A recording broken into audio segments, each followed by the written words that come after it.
হাসি মুখে মানতে হবে। নবী করিম সাল্লাল্লাহু আলাইহি সাল্লাম তো বলেছেন, আজাবান লি আমরিল মুমিন, ইমানদারের বিষয়টা খুব আশ্চর্যজনক একটা বিষয়। ইন্না আমরহু কুল্লাহু লাহু খায়রুন, ইমানদারের সব বিষয় তার জন্য কল্যাণকর হয়ে যায়। সুবহানাল্লাহ বলেন। আচ্ছা, একজন মানুষের জীবনে কি সব কিছু ভালো হয় নাকি? ভালো হয়, কিন্তু রাসূল বলছেন ইমানদারের জীবনে যা কিছু হয় সব কল্যাণকর হয়। আল্লাহর হাবিব ব্যাখ্যা করে বলছেন, ইন আসাবাতহু সাররাউ শাকারা ফাকানা খায়রাল লাহ, যদি তার জীবনে কোনো ভালো কিছু সাধিত হয় তাহলে সে শুকরিয়া আদায় করে, এটা তার জন্য কল্যাণকর হয়ে যায়। ওয়া ইন আসাবাতহু দাররাউ সাবারা ফাকানা খায়রাল লাহ, আর যদি তার জীবনে কোনো বালা মুসিবত আসে সে হতাশ হয় না, নিরাশ হয় না। সবারা, সে ধৈর্য ধারণ করে। ফাকানা খায়রাল লাহ, মুসিবতটাও তার জীবনের জন্য কল্যাণ বয়ে আনে। জোরে বলেন সুবহানাল্লাহ। ইমানদারের জীবনে সুখ কল্যাণ বয়ে আনে, দুঃখ কল্যাণ বয়ে আনে। সুখ কেমনে কল্যাণ বয়ে আনে? সুখ প্রাপ্তির পরে, নিয়ামত প্রাপ্তির পরে সে শুকরিয়া আদায় করে, এটা তার জন্য কল্যাণ করা হয়। দুঃখ কি করে কল্যাণ বয়ে আনে? যদি তার দুঃখ আসে, কষ্ট আসে, মুসিবত আসে, এরপরে সে সবারা, সে ধৈর্য ধারণ করে, হতাশ হয় না, নিরাশ হয় না। প্রিয় ভাইরা, ইমানদারের জীবনে কি হারাবার কোনো ভয় আছে? আরো যদি বলেন, হারাবার তো কিছু নাই। যদি আমি মরেও যাই তো শহীদ হব, জিন্দা থাকলে আমি গাজী হব। তা আমার জীবনের চাইতে মূল্যবান তো আর কিছু নাই। একটা মানব জীবনে তার নিজের জানের চাইতে মূল্যবান কিছু আছে নাকি? তো সেই জীবনটাও যদি সঁপে দেওয়া হয় তাতেও তো তার লস হওয়ার কিছু নাই। আবার যদি বেঁচে থাকে এতেও তার লস হওয়ার কিছু নাই। কারণ হচ্ছে যতদিন বেঁচে থাকবে আল্লাহর নিয়ামত প্রাপ্ত হবে, আর সে শুকরগুজার বান্দাদের কাতার তালিকায় তার নাম উঠে যাবে। যদি বলতে হবে আল্লাহু আকবার। আমি আপনাদের সামনে মহাগ্রন্থ আল কোরআনের হাজার হাজার আয়াতের ভেতর থেকে সূরাতুল আহজাবের 36 নম্বর আয়াতে কারিমা আমার খুতবার মধ্যে তেলাওয়াত করেছি। আমার তিলাওয়াতকৃত আয়াতটি হিফজুল কোরআন কপির মধ্যে 22 নম্বর পারার 2 নম্বর পৃষ্ঠার একদম শুরুতেই আয়াতটি লিখিত আছে। আপনারা খুললেই আয়াতটা পাবেন। আল্লাহ পাক এই আয়াতের মধ্যে বলেছেন, ওয়ামা কানা লিমুমিনিন ওয়ালা মুমিনাতিন, কোনো বিশ্বাসী পুরুষ কিংবা নারীর অধিকার নাই। কোন ব্যাপারে? ইদা কাদাল্লাহু ওয়া রাসূলুহু আমরান, আমি আল্লাহ কিংবা আমার রসুল যদি কোনো ব্যাপারে কোনো মতামত দিয়ে ফেলে, রায় দিয়ে ফেলে, সিদ্ধান্ত দিয়ে ফেলে, তাহলে আমি আল্লাহর সিদ্ধান্ত, আমার রসুলের সিদ্ধান্তের মধ্যে এসে আইয়াকুনা লাহুমুল খিয়ারাতু মিন আমরিহিম, নিজেদের পক্ষ থেকে তারা একটা মতামত ব্যক্ত করবেন, পছন্দ অপছন্দের কথা ব্যক্ত করবেন। সিদ্ধান্ত হয়ে যাওয়ার পরে এমন কোনো রাইট, এমন কোনো অধিকার, এমন কোনো পারমিশন, এমন কোনো অনুমোদন কোনো ইমানদার বান্দা বান্দির জন্য নাই। কারণ হচ্ছে আল্লাহ এবং আল্লাহ রসুলের সিদ্ধান্ত ইমানদারদের জন্য শিরোধার্য। মুমিন জীবনের সবচাইতে ভালো সিদ্ধান্ত আল্লাহর পক্ষ থেকে যেটা আসে, তার চাইতে দামি কোনো সিদ্ধান্ত কি মানুষ নিতে পারবে? একটু জোর আওয়াজে বলতে হবে, নিতে পারবে না? নিতে পারবে না। একটু উদাহরণস্বরূপ বুঝেন আপনারা, আল্লাহ তাআলা নারীদের জন্য পর্দার বিধান দিয়েছেন। আল্লাহ সুবহানাহু ওয়া তাআলা মদ খাওয়া হারাম করেছেন, জুয়া খেলা হারাম করেছেন। আল্লাহ পাক 5 ওয়াক্ত নামাজ বাধ্যতামূলক করেছেন। আল্লাহ পাক সুদী লেনদেন হারাম করেছেন, সুদ ভিত্তিক অর্থনীতি হারাম করেছেন, যাকাত ভিত্তিক অর্থনীতি চালু করে দিয়েছেন। সুবহানাল্লাহ বলেন। মানব জীবনে কল্যাণকর যা আছে সব আল্লাহর পক্ষ থেকে আল্লাহই ফয়সালা করে দিয়েছে। বান্দার দায়িত্ব হচ্ছে হাসি মুখে আল্লাহ এবং রসুলের সিদ্ধান্ত মেনে আমল করা। কোনো ব্যক্তি যদি এই ক্ষেত্রে আল্লাহ এবং রসুলের মতামতকে বাদ দিয়ে মাইয়াসিল্লাহ ওয়া রাসূলা, এই ক্ষেত্রে মাসিয়াত উল্লেখ করা হয়েছে। আল্লাহর মতামত, রসুল্লাহর মতামত বাদ দিয়ে কোনো ব্যক্তি যদি নিজের মতামতকে প্রাধান্য দিয়ে ভিন্ন রাস্তা গ্রহণ করে, এটা হবে অবাধ্যতা। আল্লাহ এবং রসুলের অবাধ্যতা করে যদি কোনো ব্যক্তি ভিন্ন পথ অবলম্বন করে, ফাকাদ দাল্লা দালালাম মুবিনা, ব্যক্তি সুস্পষ্ট গোমরা হয়ে যাবে। আমি আপনাদেরকে ছোট্ট করে প্রশ্ন করতে চাই, আপনারা জবাব দেবেন। আমরা কি গোমরা হতে চাই?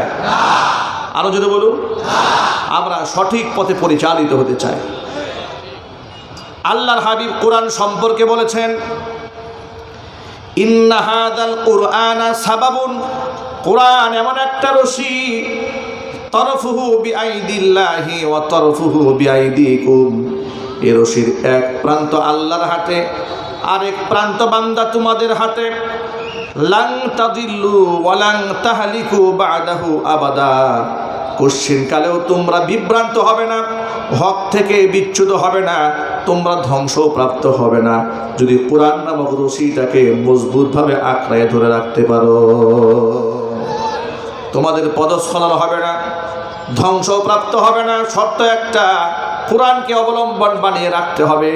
আল্লাহ পাক যেন কোরআনে কারীমকে অবলম্বন বানিয়ে রাখার তৌফিক দান করেন। জোরে কোন আল্লাহুম্মা আমিন।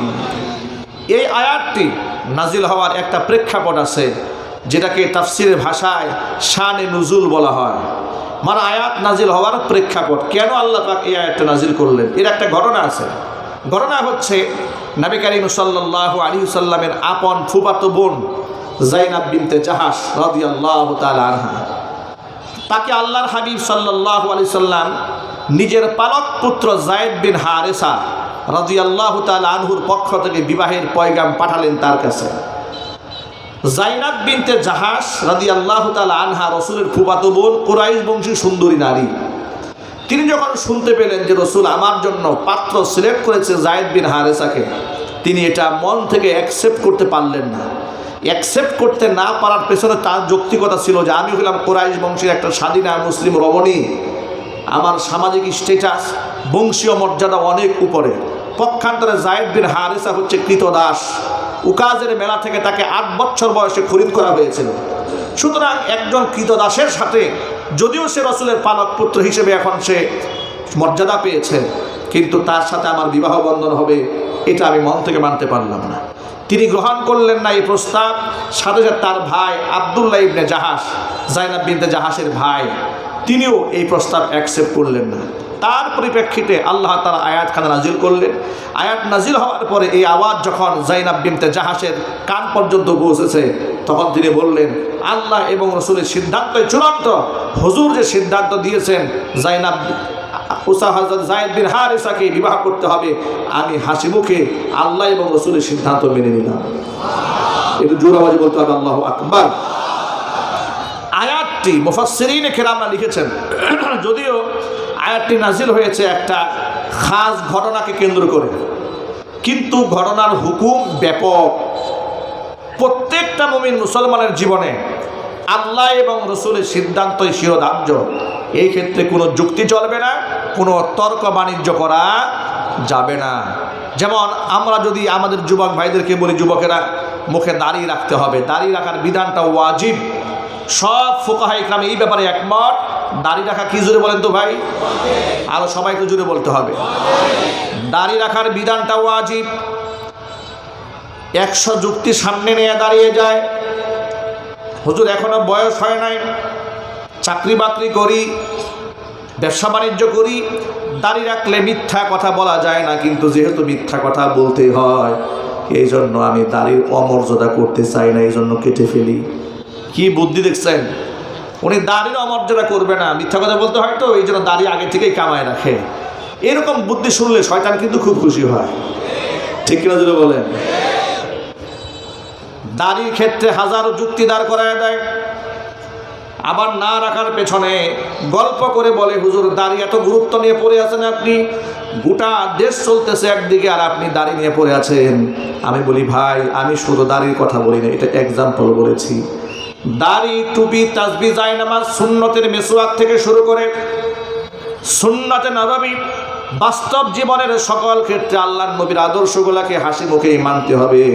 কোনো বিধানকে তুচ্ছ করা, ব্যঙ্গ করা, খাটো করা, ছোট করে দেখার কোনো সুযোগ নাই। জোরে কোন ঠিক কিনা? আমার মায়েদের জন্য আল্লাহ তাআলা পর্দা করা ফরজ করে দিয়েছেন। নবী করিম সাল্লাল্লাহু আলাইহি সাল্লাম বলেছেন, সালাসাতুন ক্বাদ হাররামাল্লাহু আলাইহিমুল জান্নাহ, তিন শ্রেণীর মানুষের জন্য জান্নাত আল্লাহ হারাম করেছেন। এক নাম্বার হচ্ছে মধুমিনুল খামর, যারা মদ্যপান করে তাদের জন্য আল্লাহর জান্নাত হারাম। দুই নাম্বার হচ্ছে ওয়াল আক্কু, পিতা মাতার অবাধ্য সন্তান যারা, তাদের জন্য আল্লাহর জান্নাত হারাম। তিন নাম্বার ওয়াদ-দাইয়ুসুল্লাযী ইউকিররু ফি আহলিহিল খাবাস, ওই দাইয়ুস পুরুষ, যে দাইয়ুস পুরুষ তার অধীনস্থ নারীদেরকে অশ্লীল কাজে দেখার পরেও সে প্রতিবাদ জানায় না, অন্যায়ভাবে চলাফেরা করার পরে বাধা সৃষ্টি করে না, এমন পুরুষের জন্য আল্লাহর জান্নাত হারাম। জোরে কর নাউজুবিল্লাহ। এখন যদি পর্দার কথা বলা হয়, যুক্তি দেখায় বলে, হুজুর ধর্মীয় গোঁড়ামিটা একটু বাদ দেন, ধর্মান্ধতা বাদ দিয়ে দেন। দেখুন, আমাদেরকে ধর্মান্ধ বলে বামপন্থীরা। আমি আপনাদের অত্যন্ত বিনয়ের সাথে প্রশ্ন করি, আপনারা বলুন তো, যারা ধর্মীয় জ্ঞান রাখে, ধর্ম পালন করে, মান্য করে, তারা ধর্মান্ধ নাকি যারা জানে না তারা ধর্মান্ধ? ধর্মান্ধতা কাকে বলে? ধর্মের ব্যাপারে অন্ধ, ঠিক কিনা বলেন? যারা ধর্মীয় জ্ঞান রাখে না তারা ধর্মান্ধ হতে পারে। ধর্মীয় জ্ঞানে যারা সমৃদ্ধ, ধর্মের জ্ঞানে যারা আলোকিত, যাদের জীবন ওহীর নির্দেশনায় পরিচালিত, তারা কখনো অন্ধ নয়, তারা আলোকিত মানুষ, ঠিক কিনা বলেন? ধর্মান্ধ তারা যারা ধর্মের কোনো বালাই যাদের জিন্দিগিতে নাই, চুরি, ডাকাতি, মিথ্যা, জেনা, বদমাশি, খুন খারাপি, ধর্ষণ না জানে, অজস্র অপকর্মে যারা গোটা জীবনটাকে ডুবিয়ে রেখেছে, তারাই হচ্ছে আসল ধর্মান্ধ। চোর নিজের চুরি কখনো স্বীকার করে না, অন্যের উপর চাপিয়ে দিতে চায়। এই জন্য ক্ষুধাদ্রোহী এবং ধর্মান্ধরা আলেমদেরকে ধর্মান্ধ বলতে চায়। আমরা যখন ধর্মের ব্যাপারে ইসলামের শরীয়তের কথা জাতির সামনে উপস্থাপন করি, তখন তারা আমাদেরকে উল্টা টিটকারি দিয়া বলে, এরা ধর্মীয় গোঁড়ামির মধ্যে আছে, একবিংশ শতাব্দীতে এসে ধর্মের নামে এত বাড়াবাড়ি চলে না। হিজবুত তাওহীদের মহিলারা রাস্তাঘাটে পত্রিকা বিক্রি করে, এমনকি বর্তমানে তারা অনলাইনে সোশ্যাল মিডিয়াতে খুব সুন্দর করে সেজেগুজে বিভিন্ন পণ্য বিক্রি করে, একেবারে সিনেমার নায়িকাদের স্টাইলে। যদি আপনি বাধা দেন, ওরা আপনাকে বলবে ধর্মীয় গোঁড়ামি ভালো নয়। কথা বুঝতে পেরেছেন? ওরা আপনাকে বলে ফেলবে ধর্মীয় গোঁড়ামি ভালো নয়। আমি আপনাকে এখন হাদিস থেকে প্রমাণ দেব, পর্দার ব্যাপারে আল্লাহর নবীর সিদ্ধান্তই চূড়ান্ত। আল্লাহর নবী, আপনারা একটু বলেন তো, হুজুর কি গোঁড়ামি করেছেন? ইমানি প্রশ্ন, একটু জোরে বলবেন। আল্লাহ রসুল গোঁড়ামি করেছেন? আল্লাহ রসুলের চেয়ে ইনসাফ এই পৃথিবীতে আর কেউ করতে পারবে? তিনি তার স্ত্রীদের পর্দার ব্যাপারে কত কঠোরতা আরোপ করেছেন লক্ষ্য করেন। উম্মে সালামা রাদিয়াল্লাহু তাআলা আনহা হাদিসের রাবি, তিনি বর্ণনা করেছেন, আমি এবং রসুলের আরেকজন স্ত্রী হযরতে মাইমুনা রাদিয়াল্লাহু তাআলা আনহা দাঁড়িয়েছিলাম রসুলের সামনে। এমন সময় হুজুরের অন্ধ সাহাবী আব্দুল্লাহ ইবনে উম্মে মাকতুম রাদিয়াল্লাহু তাআলা আনহু আমাদের সামনে এলেন। নবীজি আমাদেরকে বলেন, ইহতাজিবা মিনহু, তাদের থেকে পর্দার আড়ালে চলে যাও। তো ইতোমধ্যে পর্দার আয়াত নাজিল হয়ে গেছে।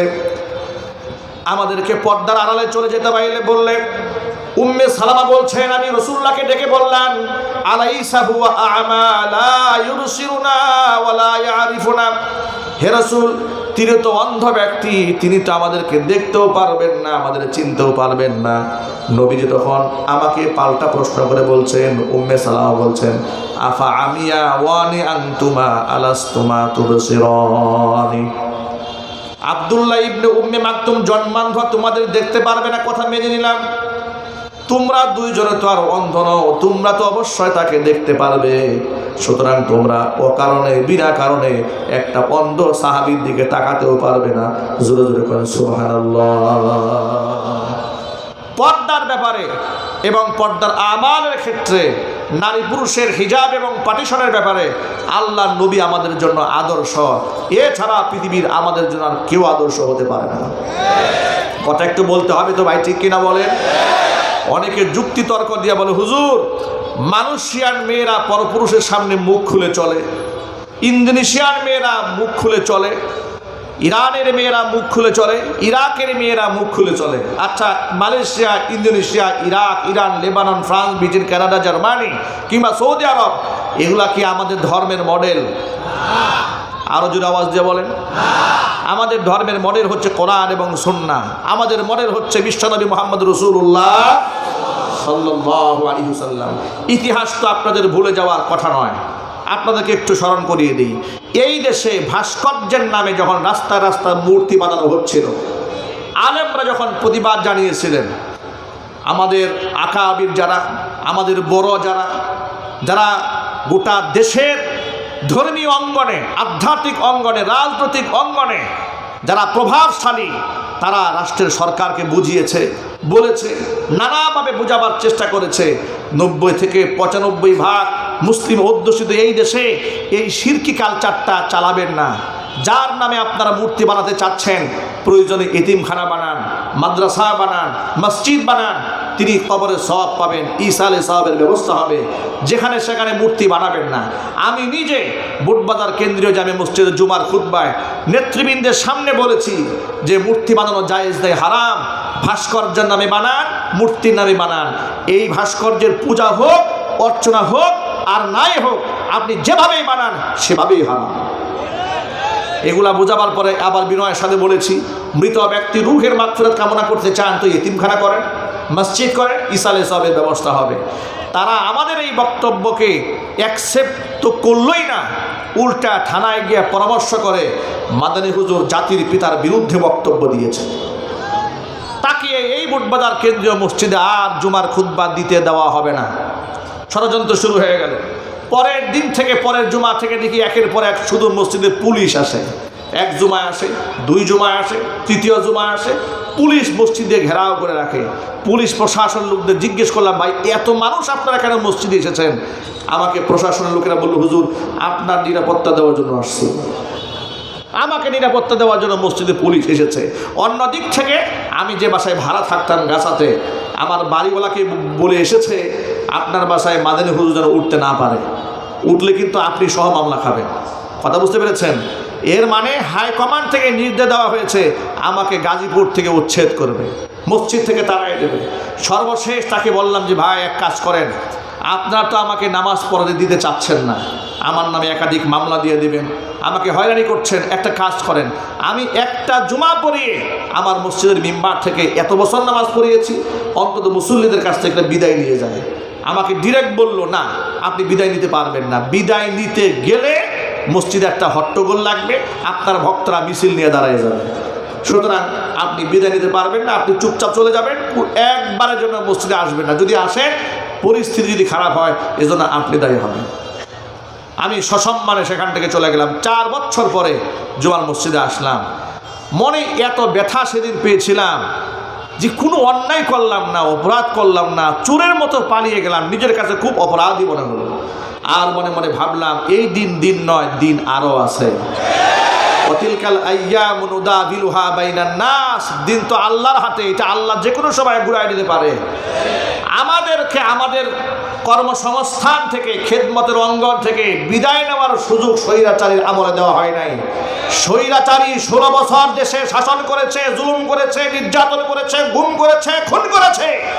5ই আগস্টে জাতির সামনে শেষ ভাষণ দিয়ে বিদায় নিয়ে যেতে চেয়েছিল, সেনাবাহিনী বলেছে সময় মাত্র 45 মিনিট। প্রস্তুতি নেবেন না, খুতবা দেবেন না, ভাষণ দেবেন না, গাঁটটি গুসকা গুল করবেন, সিদ্ধান্ত আপনার। স্বৈরাচারী তাকায় দেখে মাত্র আধা ঘন্টার মধ্যে ছাত্র জনতা একেবারে তার সিংহাসন দখল করে বসবে। খানা রেডি, খাবার খাওয়ার সময় নাই, গাঁটটি বুসকা নিয়ে উড়াল দিয়েছে। বিষয়টা এমন দাঁড়িয়েছে, তুমি আলেমদেরকে তার কর্মসংস্থান থেকে বিদায় নেওয়ার সুযোগ দাও নাই, তুমি কেমনে বিদায় নিবা? তোমাকে চোরের মতো গলায় জুতার মালা নিয়ে পালিয়ে যেতে হবে।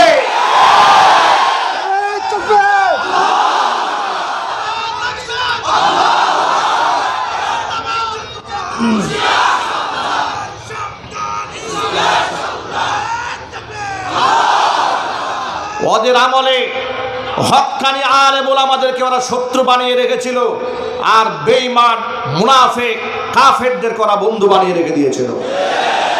রাষ্ট্রের দেশপ্রেমিক যারা তাদেরকে শত্রু বানিয়েছিল, রাষ্ট্রের শত্রু যারা তাদেরকেই তারা বন্ধু বানিয়েছিল। কথা জোর জোরে বলতে হবে, ঠিক কিনা বলে? ওরা হেফাজতে আমরা অংশগ্রহণ করার কারণে আমাদের তকমা দিয়েছে আমরা হেফাজতি হুজুর। আমাকে যে কত লেভেলে ভাগ করেছে, কখনো বলেছে হেফাজতি, কখনো বলেছে জামাতি, কখনো বলেছে শিবির। শুধু রাজাকারটা বলতে পারে না বয়স কম থাকার কারণে, ঠিক কিনা বলে? যদি দাঁড়িয়ে দূরে কিছু পাকনা টাকটা থাকতো তাহলে গাজীপুরের 1 নাম্বার রাজাকার আমি থাকতাম। আপনি বলবেন হুজুর কেমনে 1 নাম্বার থাকতেন? আরে বাবা, 150 আসামি বিএনপির, এই 150 আসামির মধ্যে আমার নামে 1 নাম্বারে। হাসান সরকার এত বড় একটা প্রভাবশালী নেতা, এক সময় সাবেক এমপি ছিলেন, তিনি ডিস্ট্রিক্ট চেয়ারম্যান ছিলেন। বুড়া মানুষটা রাজনীতি করতে করতে বৃদ্ধ হয়ে গেছে, তাকে দিয়েছেন মামলার 7 নাম্বার আসামি, আমাকে দিয়েছেন 1 নাম্বার আসামি। বয়স যদি খালি একটু মিলতো ভাই, আমি হইতাম 1 নাম্বারের রাজাকার। কথা বলেন ভাই, ঠিক কিনা বলেন? এইভাবে তারা আমাদেরকে উচ্ছেদ করতে চেয়েছে। আমাদের অপরাধটা কি? আমাদের অপরাধটা শোনেন। আমাদের অপরাধ ছিল আমরা ওদের কুফুরি কর্মকাণ্ডের বিরুদ্ধাচরণ করেছি। ওরা নারী উন্নয়ন নীতিমালা তৈরি করে কোরআন সুন্নাহর সূরা নিসার 11 নম্বর আয়াতটাকে ভেঙে দিয়ে ইউসিকুমুল্লাহু ফি আওলাদিকুম লিযাকারি মিসলু হাজ্জিল উনসাইন, পুরুষ পাবে নারীর দ্বিগুণ, এই ভেদাভেদটা ভেঙে দিতে চেয়েছিল। এই মানদণ্ড ভেঙে দিয়ে নারী পুরুষ সমান করতে চেয়েছিল। আমরা বাধা হয়ে দাঁড়িয়েছিলাম। আমি যখন দেখেছিলাম এদেশের অজস্র আলেমদেরকে কোমরের মধ্যে রশি বেঁধে, হাতের মধ্যে হ্যান্ডকাপ পরিয়ে, গরুর রশি দিয়া বেঁধে, ডান্ডা বেরি পরিয়ে তাদেরকে আদালত তুলে বেইজ্জত করা হচ্ছে, তাদের পক্ষে দাঁড়িয়ে বক্তব্য দিয়েছিলাম। আমি এই দেশের শ্রেষ্ঠ সন্তান শহীদ আল্লামা দেলওয়ার হোসেন সাইদি রহমাতুল্লাহি আলাইহি, যার সাথে আহলে হক উলামা ইকরামের মওদুদিবাদ নিয়ে ইখতিলাফ থাকলেও তার দাওয়াত নিয়ে, তার ইসলাম প্রচার নিয়ে, তার খেদমত নিয়ে, তার তাবলীগ নিয়ে জনমনে কোনো প্রশ্ন ছিল না। কথা বলতে হবে, ঠিক কিনা বলেন? এমন একজন মানুষকে যখন তোমরা ধর্ষণকারী 300 নারীকে ধর্ষণ করেছে, খুন করেছিল, এই ধরনের অপরাধী বানিয়ে বছরের পর বছর জেলখানা আটকে রেখেছিলে, আমি তার হয়ে লাইভ করে বলেছিলাম যে ভাই, উনি শুধু জামাতের নেতা এটাই তো পরিচয় না, এই পরিচয় ছাড়াও তো তার অনেক বড় বড় পরিচয় আছে। তিনি একজন মুফাসসিরে কোরআন, মানুষকে আল্লাহর কথা বলেন, দ্বীনের কথা বলেন। অসংখ্য মানুষ তার কথা শুনে চোখের পানি ছেড়ে হেদায়েতের কথা বলে। একজন আলেম হিসেবে তো তার একটা ন্যূনতম সম্মান পাওয়া উচিত। এ কথা আমি খোলামেলা বলেছিলাম। আমি মাজলুম এই আলেমের পক্ষে দোয়া কেন করলাম? আমাকে বলে এই হুজুর এখন জামাত শিবির করে। মানে অবস্থা এই, ওদের পক্ষে গেলে আপনি মুক্তিযোদ্ধা, আর ওদের বিরুদ্ধে গেলে আপনি রাজাকার। এই কাঠ খেলে 16 বছর গোটা দেশটাকে ওরা জাহান্নামের দ্বার প্রান্তে পৌঁছে দিয়েছে। এই তাম কাঠ খেলে গোটা দেশের স্বার্থকে ভারতের কাছে বিক্রি করে গোটা বাংলাদেশটাকে ধ্বংসের দ্বার প্রান্তে পৌঁছে দিয়েছিল। আল্লাহর গজবে, আল্লাহ পাকের লানতে, আলেমদের চোখের পানিতে এমনভাবে বেইজ্জত হয়েছে, পৃথিবীর কোন শাসককে 300 এমপি নিয়ে এক রাতে পালিয়ে যেতে হয় না। কথা বলতে হবে।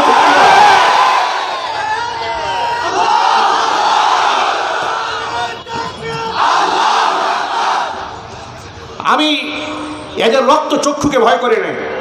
ওরা আমার নামে একাধিক মামলা দিয়েছে। মাহফিল স্টেজ থেকে ধরে নিয়ে মামলা দিয়েছে, আমার পকেটে ককটেল বোমা পাওয়া গেছে, এরকমও সাজিয়েছে। এত মামলা দেওয়ার পরে যখন জবান বন্ধ করতে পারে নাই, আমাকে এলাকা ছাড়া করেছে। আমার প্রিয় ভাইয়েরা, মনে রাখবেন, ইমানদারদের জীবনে বিপদ আসবে, কিন্তু তাই বলে হতাশ হওয়ার কিছু নাই। কারণ যারা আল্লাহর জন্য কথা বলে তাদের কোনো ভয় নাই। কি বলেন আপনারা? ওরা কিন্তু সব আলেমের শত্রু ছিল না। আমরা যখন জেল খাটি, জরিমানা দেই, তখন এই বাংলাদেশের কিছু আলেমরা ওদের মাথার মুকুট ছিল। এমনকি জাতীয় সংসদে দাঁড়িয়ে ওরা বলেছে কোনো হক্কানি আলেমকে গ্রেফতার করা হয় নাই। যাদেরকে গ্রেফতার করা হয়েছে সব ধর্ম ব্যবসায়ীদেরকে গ্রেফতার করা হয়েছে। এখন আপনারা বলেন, যাদের গ্রেফতার করা হয়েছিল তারা ধর্ম ব্যবসায়ী? ইমানদারের মতো জবাব দেবেন। আল্লামা মামুনুল হক ধর্ম ব্যবসায়ী, জুনায়েদ আল হাবিব ধর্ম ব্যবসায়ী, সাখাওয়াত হোসেন রাজি ধর্ম ব্যবসায়ী, রফিকুল্লাহ মাদানী ধর্ম ব্যবসায়ী। এরপরে আজিজুল হক ইসলামাবাদী ধর্ম ব্যবসায়ী, এমন শীর্ষ আলেমদের নামের তালিকা তৈরি করেছিলে, দুর্নীতি দমন কমিশনে তোমরা জমা দিয়েছিলে, এমনকি মানুষের সামনে তাদেরকে খাটো করেছিলে, বেইজ্জত করেছিলে।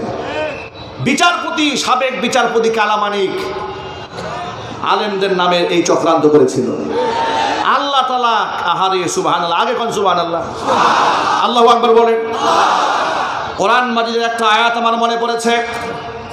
আল্লাহ পাক বলেন, আফাতুমিনুনা বিবাদিল কিতাবি ওয়া তাকফুরুনা বিবাদ ফামা জাযাউ মান ইয়াফআলু যালিকা মিনকুম ইল্লা খিজিয়ুন ফিল হায়াতিদ দুনিয়া ওয়া ইয়াউমাল কিয়ামাতি ইউরাদ্দুনা ইলা আশাদ্দিল আযাব ওয়ামা আল্লাহু বিগাফিলিন আম্মা তা'মালুন।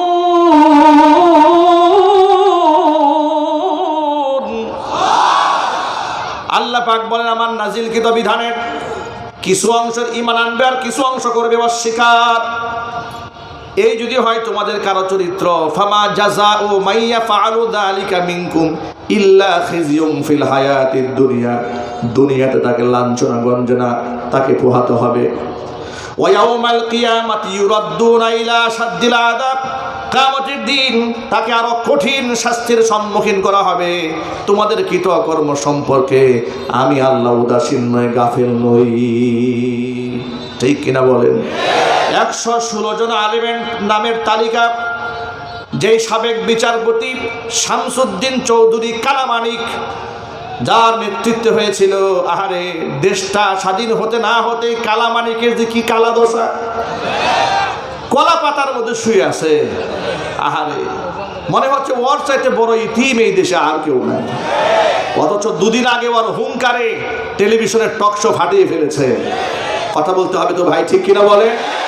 আলেমদেরকে বেইজ্জত করেছে। প্রত্যেকটা কাজের একটা রিয়াকশন আছে না, না ভাই? সাইড এফেক্ট আছে না, নাই? আলেমদের সাথে বেইজ্জত যে যত বেশি করেছে, জুতার বাড়ি সেই তত বেশি খেয়েছে। এখন আপনাদেরকে একটা ব্যাপারে ঐক্যবদ্ধ হতে হবে, সেটা হচ্ছে এই রক্ত দিয়ে, জীবনের ঝুঁকি নিয়ে রাষ্ট্র তো আলহামদুলিল্লাহ আমরা স্বাধীন করেছি, কিন্তু স্বাধীনতা যেন রক্ষা করতে না পারি এই জন্য চক্রান্ত কিন্তু থেমে নাই। ঠিক না ভাই? চক্রান্ত থেমে নাই। এই স্বাধীনতাকে ধরে রাখতে হবে। আর যারা আমার ভাইদেরকে গুম করেছে, খুন করেছে, মিথ্যা মামলা দিয়ে বছরের পর বছর আটকায় রেখেছে, আয়না ঘরের মধ্যে রেখে পাশবিক নির্যাতন চালিয়েছে, এদের প্রত্যেকটাকে আইনের আওতায় এনে এমন দৃষ্টান্ত স্থাপন করতে হবে যাতে আগামী 100 বছর কোনো কিয়ামত পর্যন্ত অন্তর্বর্তী শাহজালাল ইয়ামানির এই পুণ্যভূমিতে আর দ্বিতীয় কোনো শেখ হাসিনার জন্ম না হয়। আপনারা কি ঐক্যবদ্ধ হয়ে সংগ্রাম করতে রাজি আছেন? কারা কারা দুহাত দেখতে চাচ্ছি।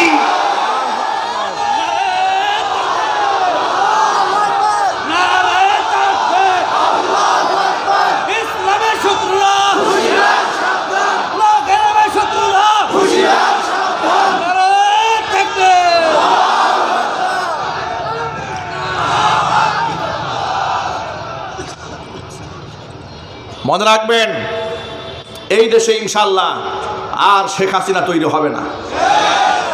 উবাইদুল কাদেরের মতো মানুষ এই দেশে আর জন্ম দিতে আমরা দেব না ইনশাল্লাহ। আমরা কোন নরেন্দ্র মোদীর নাতিপুতির সাথে আমরা আপোষ করব না। অন্তর্বর্তীকালীন সরকারকে বলছি, আপনাদের নমনীয় আচরণে আমরা ব্যথিত, আমরা দুঃখ ভারাক্রান্ত, আমরা ক্ষুব্ধ। আলেমদেরকে ডান্ডা বেরি পরিয়ে আদালতে তোলা হয়েছে, আর গণহত্যাকারীদেরকে জামাইয়ের মতো হাসতে হাসতে প্রিজন ভ্যান থেকে নামে। খুনিদের সাথে এত পীড়িত এই জাতি মানবে না। যদি গণ অভ্যুত্থান আপনাদের চক্রান্তে ব্যর্থ হয়, হাসিনা এবং তার নাতিপুতিদের যে আচরণ হয়েছে, যে পরিণতি হয়েছে, তার থেকেও ভয়ঙ্কর পরিণতি তাদের হবে। সুতরাং এদেরকে প্রত্যেকটাকে তালিকাভুক্ত করতে হবে। যদি এদেরকে আগে থেকে কঠোর হস্তে দমন করা যেত, যেমন কুকুর তেমন মুগুর দেওয়া হতো, তাহলে আজকে গোটা দেশের এই নৈরাজ্যকর পরিস্থিতি সৃষ্টি হতো না। আজকে কেন সচিবালয়ের মতো এমন একটা কেয়ার ইউনিট এমন একটি সুরক্ষিত জায়গার মধ্যে আগুন লাগে, ওটা রাষ্ট্রের কলিজা যেটা, মগজ যেটা, দেমাগ যেটা, হার্ট যেটা, ফুসফুস যেটা, তার মধ্যে আগুন লাগিয়ে দিল। আপনারা ছিলেন কোথায়? নিরাপত্তা কর্মীরা কোথায় ছিল? আপনারা 2 দিন 3 দিন সময় নিয়েছেন। আমরা বলবো এই 3 দিনের মাথায় অপরাধীদের নামের তালিকা তৈরি করে এমন শাস্তির ব্যবস্থা করুন, আগামীতে কোনো প্রকার চক্রান্ত করতে যেন 14 গ্লাস পানি খেতে হয়। সুতরাং অন্তর্বর্তীকালীন সরকারকে বলছি, যত প্রকারের সাপোর্ট আছে জাতিগতভাবে আপনারা পাবেন, যদি আপনারা সত্যের পক্ষে থাকেন, ন্যায় বিচারকে নিশ্চিত করতে পারেন। আর যদি নমনীয় ভাব করেন, তাহলে এই জাতি এখন রক্ত দিতে শিখেছে, জালেমের সাথে চোখ রাখতে শিখেছে। ভারতের নরেন্দ্র মোদীকে চ্যালেঞ্জ করে যারা স্বাধীনতা ছিনিয়ে আনতে পারে, তারা পৃথিবীর যে কোনো পরাশক্তিকে মোকাবিলা করতে প্রস্তুত আছে ইনশাআল্লাহ। আল্লাহ রাব্বুল আলামিন আমাদের সেই হিম্মত দান করে, জোরে করে আমিন। আর চিৎকার দিয়ে আল্লাহুম্মা আমিন। যারা আল্লাহর পথে চলে, আল্লাহর কথা বলে, আল্লাহকে ভালোবেসে সপেছে জীবন, তাদের কিসের ভয়, কে করে পরাজয়, শহীদি তামান্নাতে নাচে তার মন।